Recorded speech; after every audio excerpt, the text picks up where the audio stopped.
Finally Hyundai Creta N-Line launch हो गई। हम कब से इसका वेट कर रहे थे, कभी स्पाइड इमेजेस आ रही थी, कभी ये इसको ट्रेलर पे देखा जा रहा था, कभी टेस्टिंग करते देखा जा रहा था, और आज हमने इसको अब चला लिया है। और इस वीडियो में हम स्पेसिफिकली बात करेंगे इसके पेट्रोल टर्बो इंजन के बारे में। अब उसके बारे में हम क्यों बात कर रहे हैं, बिकॉज उसमें अब मैनुअल ट्रांसमिशन आ रही है। कंपनी ने N-Line में ही सिर्फ दिया है उसका मैनुअल ट्रांसमिशन, यानी कि आप अगर स्टैंडर्ड क्रेटा लेते हो तो उसमें आपको 1.5 लीटर के टर्बो पेट्रोल GDI इंजन के साथ मैनुअल ट्रांसमिशन नहीं मिलती। अगर आप N-Line लोगे तो आपको दो ऑप्शंस मिलेंगी, N8 और N10, जहां पर 6 स्पीड मैनुअल ट्रांसमिशन मिलती है। तो हम स्पेसिफिकली टर्बो पेट्रोल मैनुअल के बारे में यहाँ पर बात करेंगे। अगर आप ऑटोमेटिक यानी कि 7 स्पीड DCT देखना चाहते हो तो उसकी वीडियो अलग से डिस्क्रिप्शन में लिंक मिल जाएगा। बाकी क्रेटा की हमने बेस से लेकर टॉप तक सारे ड्राइव रिव्यूज, माइलेज टेस्ट, पता नहीं क्या क्या कर लिया, तो सारी देख लो ताकि आपको कंप्लीट इन्फॉर्मेशन मिल जाए of the all new Hyundai Creta N-Line या नॉर्मल। ठीक है, तो शुरू करते हैं इस वीडियो के साथ, और आपको बता भी देता हूँ साथ साथ कि इसमें चेंजेस क्या हैं। क्विक वाला वॉक अराउंड रखेंगे कि लाइट सेटअप किसी भी तरह को कोई चेंज नहीं है, बट उसकी हाउसिंग डिफरेंट हो जाती है, इस तरफ भी इधर भी, क्योंकि अब इसका बॉडी कलर मैच कर दिया गया है, जहाँ पर ग्रिल भी छोटी हो गई है। स्टैंडर्ड क्रेटा देखोगे तो क्रेटा का जो ग्रिल है वो काफ़ी बड़ी लगती है। N-Line की बैजिंग है, पूरा का पूरा बम्पर का डिज़ाइन चेंज हो गया, बट फीचर्स में कोई चेंज नहीं है। यानी कि अभी भी फ्रंट पार्किंग सेंसर्स 4, ADAS का सेंसर, ADAS का कैमरा, ओवरऑल बोनट की design is going to remain the same. Just the bumper के पास जो है वहाँ पर आपको रेड एसेंस देखने को मिलते हैं। साइड प्रोफाइल की तरफ चलते रहेंगे तब आपको मिल जाते हैं यहाँ पर 18 इंचेस की न्यू अलॉय व्हील्स, क्योंकि स्टैंडर्ड क्रेटा में 17 इंचेस है। यहाँ पर साइज़ भी बदल गया, बढ़ गया, और डिज़ाइन भी चेंज हो गया। रेड ब्रेक कैलिपर्स भी आपको मिल जाते हैं, और सिर्फ यही नहीं, ऑल 4 डिस्क ब्रेक्स के साथ में आपको रेड ब्रेक कैलिपर्स ही मिलते हैं। N-Line की बैजिंग इस तरफ मिल जाएगी। अब क्योंकि ये इसका थंडर ब्लू कलर है, ड्यूल टोन ट्रीटमेंट के साथ आता है, तो black roof rails, black war भी हम नजर आएगा, रेड एसेंट पूरी साइड पे। बॉडी कलर्ड आपको डोर हैंडल्स मिलेंगे, जो कि अगर आप वैसे SX ऑप्शन लेते हो यानी कि क्रेटा नॉन N-Line, तब आपको क्रोम डोर हैंडल्स मिलते हैं।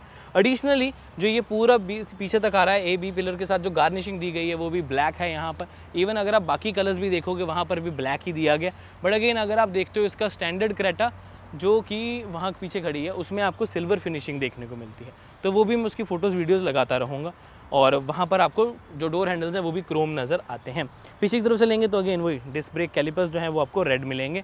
और इंटरेस्टिंगली एक और फैक्टर आ जाता है कि यहाँ पर आपको जो ORVM है, सॉरी क्या बोल रहा हूँ, जो स्पॉइलर है वो काफ़ी बड़ा मिलता है as compare to standard Creta. उसकी फिर से वीडियो एक लगा देता हूँ। पीछे भी वैसे ही है कि लाइट सेटअप में कोई चेंज नहीं है, फीचर में कोई चेंज नहीं है। N-Line की बैजिंग है, बम्पर कम्प्लीटली चेंज कर दिया गया है। ध्यान रखिए थोड़ा सा लाइट सेटअप में ये फ़र्क है कि जो रिवर्स लाइट है और रिफ्लेक्टर्स है उनकी पोजीशनिंग चेंज है। रिवर्स लाइट अब चली गई है नीचे, दो नॉर्मल स्टैंडर्ड क्रेटा में अब रिवर्स लाइट सेंटर में मिलती है, और यहाँ पर रिफ्लेक्टर का शेप जो है वो बदल गया। उसके अलावा डिफ्यूज़र अलग है, बम्पर अलग है, रेड एसेंट्स आपको मिल जाते हैं, looks very very sporty undoubtedly. बाकी आपको क्रेटा वैसी ही नज़र आएगी जिसमें बूट स्पेस वगैरह सब कुछ सेम मिलेगा। सो ये हो गया एक्सटीरियर वॉक अराउंड। ऐसे ही इंटीरियर में भी डिफरेंस है, वो दिखा देता हूँ, फिर हम इसको चला के लेके चलते हैं। चलिए अब इसके इंटीरियर की बात करते हैं। देखो मेरे अटायर से ये तो आप समझ गए होंगे कि मुझे भी रेड और ब्लैक का कॉम्बिनेशन बहुत ही कमाल का लगता है, and same goes with the Creta N-Line। इसका इंटीरियर मुझे तो बहुत अच्छा लगा। उसका सबसे बड़ा रीज़न यही है, all black. Even A pillar, roof lining, dashboard से लेके साइड्स तक सब कुछ आपको ब्लैक ही मिलेगा। और साथ में मिल जाते हैं आपको रेड एसेंट्स यानी कि रेड इंसर्ट्स, रेड हाईलाइट्स, जो कि इसके लुक को और भी ज़्यादा इन्हांस करते हैं। चाहे वो सीट्स जहाँ पर N-Line की बैजिंग है, चाहे वो इसके बड़े प्रॉपर चंकियर और रेड स्टिचिंग के साथ वाले हेडरेस्ट और प्रॉपर सीट का डिज़ाइन जो कि वेंटिलेटेड है। ऑब्वियसली रेड एम्बिएंट लाइटिंग आपको यहाँ पर मिल जाती है। मैं दिखा नहीं पाऊंगा क्योंकि अभी बहुत ज़्यादा धूप है, रात को ज़्यादा अच्छी नज़र आएगी। वीडियो पर लगा देता हूँ आपके लिए, पता लग जाएगा आपको। और उसके अलावा रेड इंसर्ट्स पूरी बॉडी पे नज़र आएंगे। अब जो बड़ा मेजर चेंज है वो है एक तो steering wheel completely design change कर दिया गया, जहाँ पर बटन्स का हैप्टिक फीडबैक भी चेंज हुआ है। वो थोड़ा सा ड्राइव में एक्सप्लेन करूँगा कैसे। और अब ये 3 स्पोक हो गया है, स्टिचिंग बहुत अच्छी दी जाती है, और ड्राइव के हिसाब से इसमें कुछ चेंजेस भी किए गए हैं। उसके अलावा ये आ जाता है इसका गियर नॉब, ऑटोमेटिक का भी बदला है, और इवन मैनुअल ट्रांसमिशन का भी काफ़ी यूनिक डिज़ाइन है।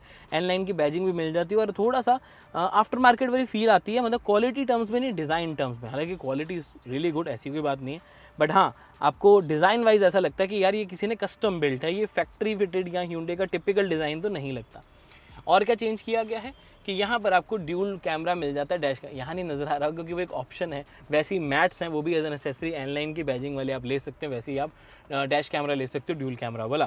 तो ये सारी ऑप्शंस जो है वो आपको मिल जाती है। इंटीरियर में मेजर यही चेंज है। और इवन हाँ जो डोर हैंडल्स हैं अगर आप देखेंगे तो वो भी डार्क फिनिशिंग के साथ आते हैं, जो नॉर्मल क्रेटा में डिफरेंट है, थोड़ी क्रोम है, शाइनी फिनिश आती है।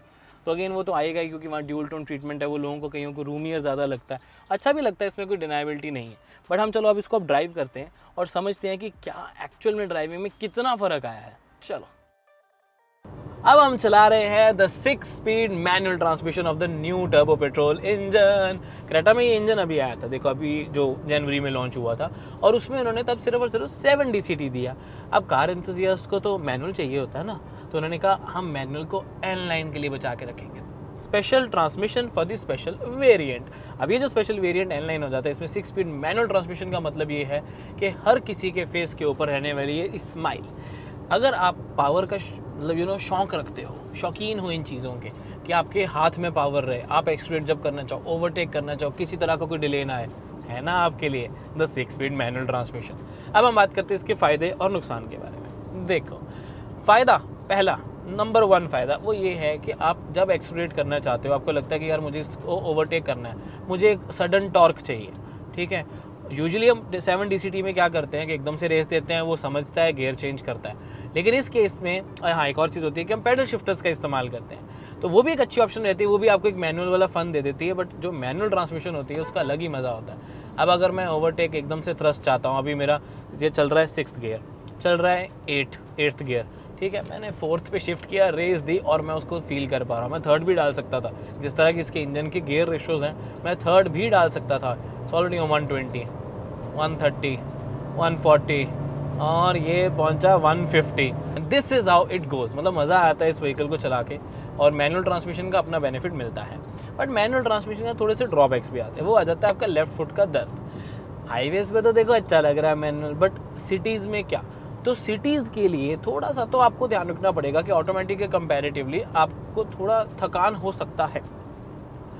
बट अगेन इतना ज़्यादा क्लच हैवी है नहीं, जैसे यूजुअली डीजल कार्स में या तो होता है या फिर ज़्यादा बड़ी कार्स में होता है। उस हिसाब से जो उसका क्लच है वो काफ़ी ज़्यादा लाइट है, ज़्यादा डीप नहीं है। तो अगर आप सिटीज़ में बार बार आपको गियर चेंज करने पड़ भी रहे हैं तो ऐसा नहीं है कि आप बहुत जल्दी थक जाओगे। बट वही रहता ना कि यार जब इतने पैसे खर्च कर रहे हो तो आप एक्सपेक्टेशंस हो जाती है हमारी कि यार एक ऑटोमेटिक ट्रांसमिशन मिले। बट अगेन अच्छी चीज़ें इसके साथ और भी हैं। फॉर एग्जाम्पल अब है तो ये मैनुअल, लेकिन इसके साथ आपको ADAS आते हैं। किया सेल्टोस और क्रेटा में ये सबसे बड़ा मेजर डिफरेंस आता है कि उसमें मैनुअल के साथ ADAS नहीं है, और इसमें आपको इसके साथ यानी कि मैनुअल के साथ भी ADAS मिल जाते हैं। सिर्फ और सिर्फ एक अडेप्टिव क्रूज कंट्रोल है जो नहीं मिलता। उसके अलावा automatic emergency breaking, lane keep assist, lane departure warning manual transmission में सब मिलेगा। फॉर एग्जाम्पल अभी हमने इसका क्रूज लगा दिए 87 km/h पे, और सामने कर्व आ रहा है, बट मैं लेन चेंज करूँगा क्योंकि आगे ट्रक भी है। तो उसके बाद वो जो कर्व आ रहा है ये ऑटोमेटिकली हैंडल कर लेगा, बिकॉज इसमें लेन कीप असिस्ट आता है। चलिए अब स्पेसिफिकली एन लाइन की बात करते हैं कि चाहे मैनुअल हो चाहे ऑटोमेटिक हो, डिफरेंस क्या आ जाता है। सिर्फ कॉस्मेटिक नहीं है जो कि हमने आपको दिखाया है ऑलरेडी, इसमें आपको और भी चीज़ें देखने को मिलेंगी, जैसे कि सस्पेंशन इज़ रीट्यून्ड। रीट्यून सस्पेंशन का मतलब है कि वो थोड़ी सी ज़्यादा स्टिफ है। स्टिफ ज़्यादा का मतलब ये है कि आपको हाईवेज़ पे वो स्टेबिलिटी ज़्यादा देती है, जिसका मतलब है कि आपको कॉन्फिडेंस ज़्यादा मिल जाता है। आप शार्प टर्न्स लेना चाहते हो, कर्व पे ऐसे पूरी हाई स्पीड पे कर्विंग करना चाहते हो, तो उस पोजीशन पे आपकी गाड़ी पूरी स्टिक रहती है ग्राउंड से, यानी कि रोड से, तो काफ़ी ज़्यादा अंडर कंट्रोल भी रहेगी। स्टिफर सस्पेंशन के ये एक को मेजर बेनिफिट हो जाता है कि हाई स्पीड्स पे आपके पास कंट्रोल रहता है। बट अगेन एक तरह से ड्रॉबैक ये आता है कि सिटीज़ में थोड़ी सी स्टिफर साइड आपको तंग भी कर सकती है कि हाँ यार थोड़े स्पीड ब्रेकर खड्डे तंग कर रहे हैं। बट जैसे मैं आपको एक सिंपल सी चीज़ बताता हूँ, कंपनी ने इतने अच्छे तरीके से काम किया है कि जब आप चेंज देखते हो नॉर्मल से स्टिफर सस्पेंशन में, तो हाईवे की ड्राइव तो आपकी काफ़ी बेटर हो गई, लेकिन ऐसा नहीं कि झटके भी उतने ज़्यादा महसूस होने लगे। तो झटके और स्पीड ब्रेकर जो तंग करेंगे वो थोड़े करेंगे, बट जो हाईवे की स्टेबिलिटी है वो आपको बहुत ज़्यादा मिल जाती है, यानी कि अच्छी चीज़ ज़्यादा मिल रही है, ड्रॉबैक आपको इसका थोड़ा कम ही मिलेगा। उसके अलावा आपको स्टीयरिंग व्हील का जो वेट है वो भी इंक्रीज्ड है, जिसकी वजह से अगेन आपको कॉन्फिडेंस ऐड होता है। आप अगर हाईवेज़ पे ज़्यादा स्पीड पे चल रहे हो तो ऐसे नहीं कि कोई कंट्रोल नहीं है आपका, तो फीडबैक और इवन वेट जो है वो बहुत अच्छे तरीके से मैनेज किया गया है। इनफैक्ट जो नया स्टीयरिंग व्हील है एन-लाइन एक्सक्लूसिव, जो दिखने में तो अच्छा लगता ही है, उसमें जितने भी बटन यूज़ किए गए उनकी क्वालिटी को भी इम्प्रूव करके उसे थोड़ा और हार्ड कर दिया गया। इवन अगर आप ऑटोमेटिक ट्रांसमिशन चलाओगे तो उसमें जो पेडल शिफ्टर्स हैं उसको हार्ड किया है as compare to non N line. और अगर मैनुअल की हम बात कर रहे हैं तो यहाँ पर भी आपको जो बटन्स हैं, पैडल शिफ्टर्स तो नहीं है, बट जो बटन्स हैं, स्टीयरिंग माउंटेड कंट्रोल जिसे हम बोलते हैं, वो कंपैरेटिवली हार्डर है। उनको दबाते हो तो आपको फील होता है कि हाँ यार कोई बटन मैंने दबाया है, ठीक है ना। तो वो चीज़, छोटी छोटी चीज़ें कंपनी ने काम किया। हैंडलिंग, सस्पेंशन, और तीसरी चीज़ आ जाती है इसका जो साउंड है।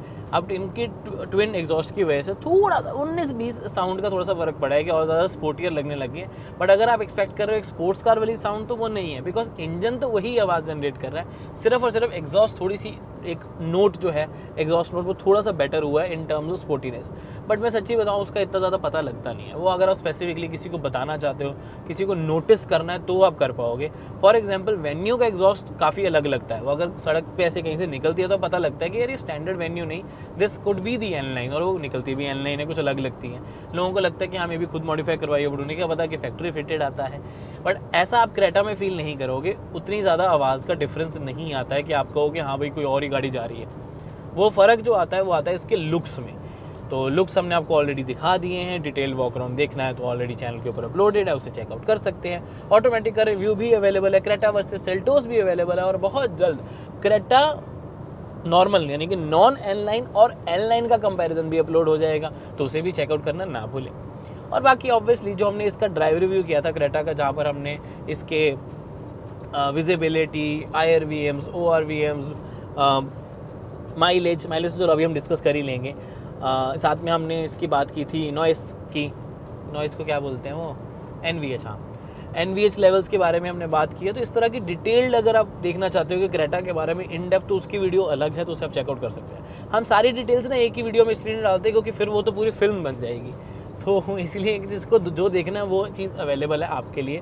और इवन हमने क्रेटा के भी सारे वेरिएंट्स बेस से लेके टॉप तक सब कवर कर दिए हैं। डिस्क्रिप्शन में आपको सारी वीडियोस के लिंक मिल जाएंगे, तो डू चेक देम आउट, आपकी काफ़ी हेल्प हो जाएगी और मुझे भी अच्छा लगेगा कि हाँ हमारे काम को देखा जा रहा है। चलिए माइलेज के बारे में कंसिडर करते हैं। कंपनी ने अब क्योंकि 6 स्पीड मैनुअल ट्रांसमिशन अभी तक तो किसी और वेरिएंट में टर्बो के साथ नहीं दी, उन्होंने N-line के लिए ही रखा है। और माइलेज भी उन्होंने डिस्क्लोज कर दी है कि ऑटोमेटिक के साथ 18.2 किलोमीटर पर लीटर क्लेम्ड एंड मैनुअल के साथ 18 किलोमीटर पर litre claimed. But real life जितना अभी हमने चलाया और हमें पहला भी एक्सपीरियंस पता है, सेल्टोस के साथ भी देखा है और क्रेटा में भी जब मैनुअल आता था उस टाइम के हिसाब से देखा है, तो आपको सिटीज़ में मिल जाती है माइलेज अप्रॉक्सीमेटली 12 के आसपास, चाहे मैनुअल हो चाहे ऑटोमेटिक लो, बहुत ज़्यादा फर्क नहीं आता, 10 to 12 के बीच में रहता है। बट अगेन अगर आप बम्पर टू बम्पर ट्रैफिक में हो, बहुत ज़्यादा रश में हो, तो वो माइलेज गिर के 9-10 भी हो जाती है बहुत इजीली, बिकॉज एक तो टर्बो पेट्रोल, 1.5 लीटर DCT, सारी चीज़ें ना उसको हेल्प करती हैं कि अभी माइलेज और कम आए। और रही बात इसके हीटिंग इशू की, DCT के साथ अब वो काफ़ी हद तक ख़त्म हो गया thanks to idle start stop technology. Because heating issue तब आता था जब काफ़ी देर गाड़ी ड्राइव मोड पे रहती थी और ब्रेक पे पैर रहता था। अब क्या है कि ड्राइव मोड पे होती है, ब्रेक पे पैर रहता है तो इंजन ही ऑफ हो जाता है, तो ट्रांसमिशन पे जोर आना बंद हो जाता है, तो उसकी वजह से हीटिंग इशू काफ़ी हद तक ठीक हो गया है।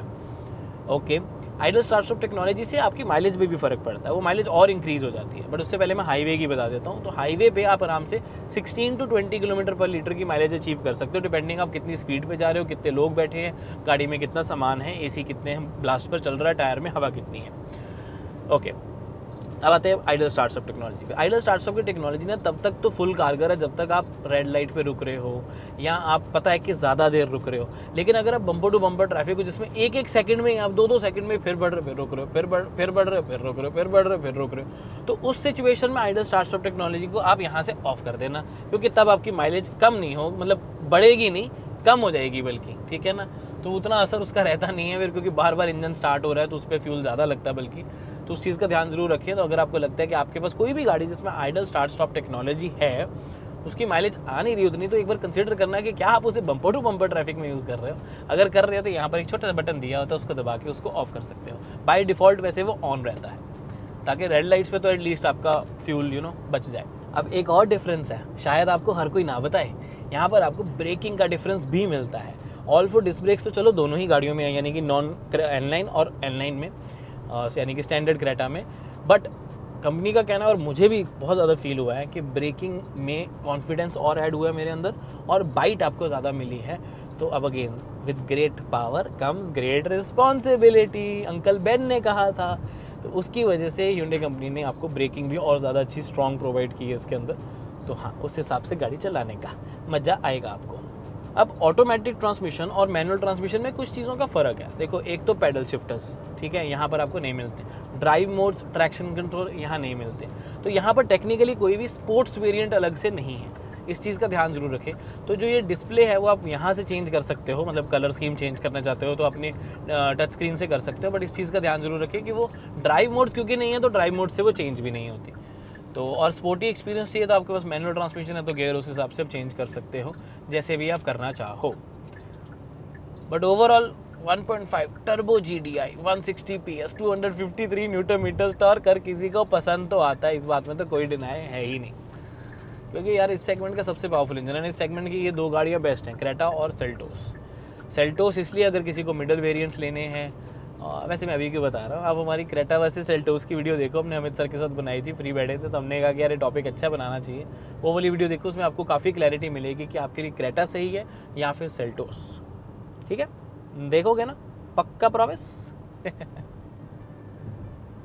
अब देखो सामने जा रही है जीप, ठीक है, मैं ऐसे रेस लगाने की बात नहीं कर रहा, बट जैसे मैंने गियर डाउन किया, अभी मैंने थर्ड है तो अभी RPM है 2500, तो मेरे को पता है 6000 तक तो बहुत अच्छे से जाएगी, तो दूसरा RPM डालते हैं, मतलब दूसरा गियर डालते हैं और 3 2 1 गो, तो ये मिली पावर। नाइस, चेंज करें। आगे स्पीड कैमरा भी है तो हम ज़्यादा तेज़ नहीं जाएंगे, 110 तक ठीक है, क्योंकि सामने ही स्पीड कैमरा आ गया। और मैं वही रेकमेंड नहीं करता कि अब ज़्यादा तेज़ चलाओ, बट ये गाड़ी में बैठ के ना मन करता है इसको तेज़ चलाने का। और मैनुअल ट्रांसमिशन के देखो अपने मज़े, DCT अपनी जगह है। अब ये देखो ना, प्राइस का देखो फ़र्क आ जाएगा। अब यहाँ पर यानी कि N लाइन में आपको मिलेंगे अलग अलग वेरिएंट्स, ठीक है, 150 होगी, वैसे थोड़ा स्लो कर देना चाहिए। अब आपको N लाइन में दो अलग अलग वेरिएंट्स मिलेंगे, N8 एंड N10।